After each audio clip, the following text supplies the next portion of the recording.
Halo netizen, para pecinta keadilan. Kali ini saya membahas tentang matinya moral penegak hukum. Karena saya melihat ada semacam degradasi moral atau degradasi nilai hukum di Indonesia.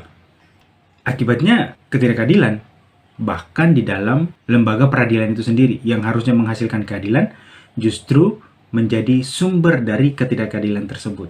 Penyebabnya menurut saya karena para penegak hukum itu masih gagal memahami kesejatian dari hukum. Umumnya mereka masih berpandangan bahwa hukum itu hanya sebatas peraturan perundang-undangan yang tertulis. Ya, sebagai salah satu contohnya ya pernyataan dari Anwar Usman ini. Dia menolak mengundurkan diri dari jabatan Ketua Mahkamah Konstitusi karena tidak ada tertulis di dalam rekomendasi Majelis Kehormatan MK. Nah, bagi saya, ini merupakan kedunguan logika penegak hukum yang seolah-olah memahami hukum dan moral itu terpisah, padahal sesungguhnya itu adalah satu kesatuan. Kalau kita melihat kembali pada sejarah perkembangan hukum positif, para filsuf hukum itu dengan jelas mengatakan bahwa hukum dan moral harus merupakan satu kesatuan. Herbert Hart dalam bukunya Positivism and the Separate of Law and Morals bilang bahwa hukum yang tanpa moral adalah hukum yang tidak memberikan kebaikan kepada siapapun. Jadi bagi Herbert Hart, ketiadaan landasan moral dalam hukum itu disebut dengan hukum yang immoral, hukum yang menyangkal prinsip-prinsip moral. Begitu pula dengan Lon Fuller, seorang filsuf hukum Amerika, mengatakan bahwa hukum itu harus dimaknai tidak sebatas peraturan yang tertulis.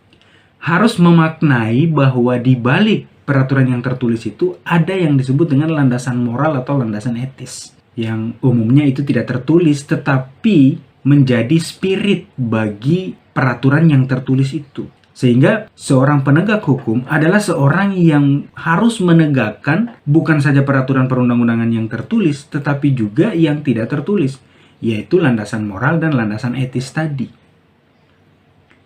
Bahkan kalau dalam perspektif norma hukum di Indonesia itu sudah tertulis di dalam pasal 5 ayat 1 Undang-Undang tentang Kekuasaan Kehakiman. Di sana disebut dengan jelas bahwa hakim konstitusi wajib memahami dan mengikuti nilai-nilai hukum dan rasa keadilan dalam masyarakat.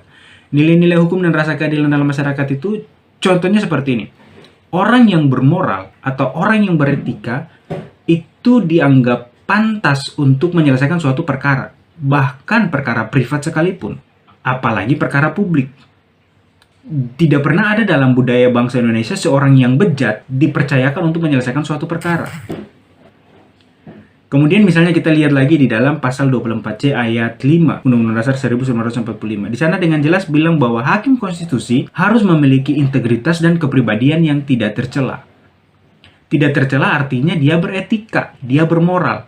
Nah sekarang kalau sudah terbukti Anwar Usman itu tidak beretika karena melanggar kode etik, maka tidak mungkin itu dipercaya. Tidak mungkin dia dipercaya untuk menyelesaikan suatu perkara publik.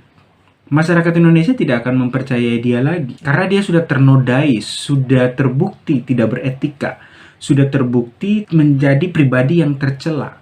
Nah dengan demikian, meskipun tidak tertulis di dalam putusan Majelis Kehormatan MK, tetapi atas dasar moral atau atas dasar etis, Anwar Usman harus mengundurkan diri sebagai Ketua MK. Nah oleh sebab itu, sekali lagi yang mau saya tekankan bahwa sebagai penegak hukum, terutama hakim, harus memaknai hukum tidak sebatas peraturan yang tertulis, tetapi lebih daripada itu. Di sana ada etika, di sana ada nilai-nilai moral. Karena kita tahu bahwa hakim dalam sistem hukum di Indonesia, hakim itu adalah sumber hukum. Putusan hakim yang berkekuatan hukum tetap itu eksekutorial, harus dilaksanakan layaknya undang-undang. Lah bagaimana seorang yang merupakan sumber hukum itu tidak bermoral? Nah ini semoga menjadi permenungan bagi para penegak hukum.